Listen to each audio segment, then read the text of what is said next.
name is Rollins, and this presentation is in conjunction with my Theories of Personalities class for Lee University. I chose Abraham Maslow to give a video presentation on because out of all the theorists that I have studied so far, Maslow has impressed me by looking for the good qualities in people rather than focusing on the dark side of humanity. Although his childhood was very lonely and dysfunctional, he grew into a person that searched out the qualities that makes for a good human. Another reason why I chose Maslow is because during my experience with ministries at homeless shelters and outreaches, I quickly realized that you cannot speak of higher levels or goals to a man sleeping in a cardboard box. Well, I will narrate my PowerPoint presentation as we begin to look at the life and work of Abraham Maslow. Abraham Maslow was born on April 1st, 1908. He was the first of 7 children. Maslow had the most lonely and miserable childhood of all the theorists that have been discussed in the textbook. He hated his mother, who although was deeply religious in her beliefs, brutally killed 2 abandoned kittens that Abraham had brought home and put in the basement. She did this by beating their heads against the wall of the basement in front of Abraham as a young child. Maslow married his first cousin over the objections of his parents. This was ironic because his parents were also first cousins. Maslow refused to attend his mother's funeral. Abraham Maslow learned to hate and mistrust religion as a result of his relationship with his mother. This resulted in him becoming an atheist. His father wanted him to be a lawyer, but Maslow walked out of the law classes, leaving his books behind. Maslow felt like law dealt too much with evil people and was not sufficiently concerned with the good. He received a BA degree in philosophy at the University of Wisconsin 1 semester before his marriage. His interest in psychology prompted him to obtain his PhD. Maslow enrolled in medical school, but soon quit because of the lack of emotion displayed by surgeons when they were removing body parts. Maslow soon became the research assistant to E.L. Thorndike in New York. There he underwent an IQ test and scored a 195 on it. Thorndike was so impressed with this score that Maslow was given free rein to do his research as he wished. After a year and a half there, he moved on. He then left his research with Thorndike to teach at Brooklyn College. This was a newly established college where students were of working class families. They reminded him of himself 10 years earlier in life. Living in New York during the 1930s and 1940s afforded him an opportunity to come into contact with many European psychologists who had escaped Nazi rule. Maslow became connected with such famous theorists as Karen Horney, Erich Fromm, Max Wertheimer, Kurt Goldstein, and Alfred Adler. Maslow, as well as Julian Rotter, were frequent visitors at the seminars that Adler held in his home on Friday nights.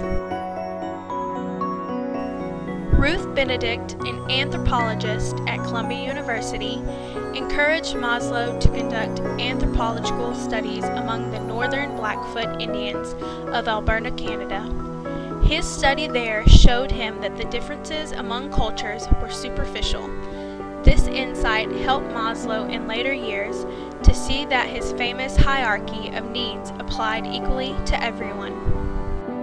Maslow suffered a strange illness in 1946 at the age of 38 that left him weak, faint, and exhausted. He took a medical leave and moved with his family to California. Later in his life, the illness would probably be diagnosed as a heart attack. In 1951, Maslow took a position as the chairman of the psychology department at Brandeis University in Massachusetts. Despite his achievement of fame, during the 1960s, he became disenchanted with teaching at Brandeis. This was a result of some of the students rebelling against his teaching methods. They wanted more experience-based teaching rather than scientific and intellectual training. In December of 1967, Maslow suffered a severe but non-fatal heart attack. He left the teaching profession and joined the Sega Administrative Corporation in California, where he was free to write as he wished. On June 8, 1970, he died of a heart attack at the age of 62. Maslow was fascinated by his mentors, Wertheimer and Benedict, whom sparked his interest in what made them so different from others. While Wertheimer and Benedict personally were very different from each other, they both expressed qualities of wonder, awe, and exuberance. The same qualities he also found in his two daughters prompted Maslow to undertake the search to find out what made them so special. He began his quest for what he would call the good human. Maslow's search for this answer resulted in his theory of personality, built upon his defined hierarchy of needs. Maslow held that lower-level needs have preponderancy over higher-level needs. That is, lower needs must be satisfied before higher needs become motivators. Maslow's hierarchy includes physiological needs such as oxygen, food, water, and so on, safety needs, which include physical security, stability, dependency, protection, and freedom from danger, and which result in basic anxiety if not satisfied. Love and belongingness needs include the desire for friendship, the wish for a mate and children, and the need to belong.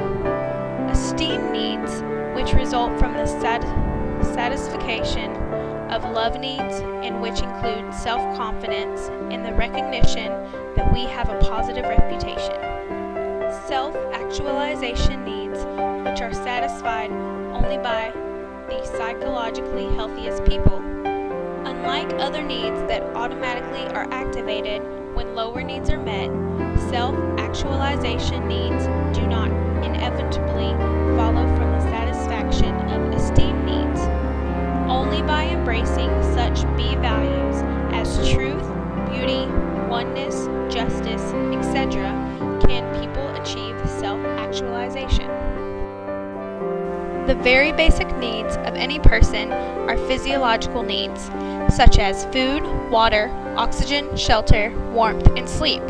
Maslow said that when people do not have their physiological needs satisfied, then they live primarily for those needs and strive constantly to satisfy them. One difference between the physiological needs on this basic level and other levels of Maslow's hierarchy of needs are that they are reoccurring and will never be totally satisfied and will require replenishing.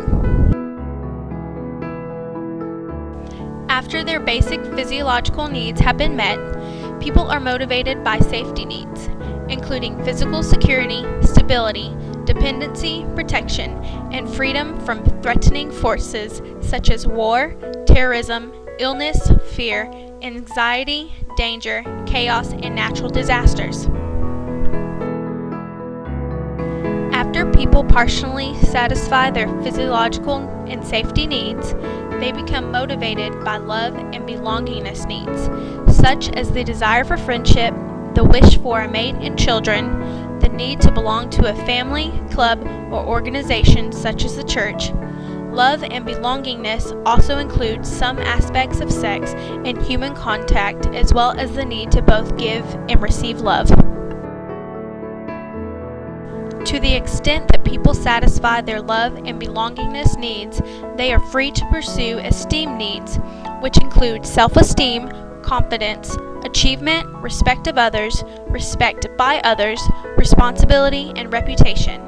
Self-esteem reflects a desire for strength, for achievement, for mastery and competence, for confidence in the face of the world, and for independence and freedom. When lower-level needs are satisfied, people proceed more or less automatically to the next level. However, once esteem needs are met, they do not always move to the level of self-actualization. Maslow originally thought that the self-actualization needs become important whenever esteem needs have been met, but later decided that there must also be the presence of what he describes as B values for self-actualization to take place. Some B values Maslow proposed as part of self-actualizing personalities are truth, goodness, beauty, humor, wholeness, justice, and simplicity. Maslow believed that all humans have the potential for self-actualization. The greatest level of self-actualization is in helping others to reach their level of self-actualization. Although Maslow's search for the self-actualizing person did not meet any of the criterion for a useful theory per se, it has survived a useful tool both in personality, research, and management theory. Maslow's management theory has been successfully incorporated into business management practices that help employers understand the basic need progression of their employees. As lower level needs are met, the employee grows freer to focus on the higher motivational levels, such as pursuing status, recognition, and excellence, as well as self-fulfillment. Some advantages that occur when your employees move beyond the lower level needs and begin progressing towards self-actualization are these: better employee focus and performance, greater ownership of task and project outcomes, improved attitude and loyalty, increased motivation and engagement. While there have been many interesting theorists and theories so far, I have enjoyed researching and presenting this information on Abraham Maslow, a man who was always in search of the good human.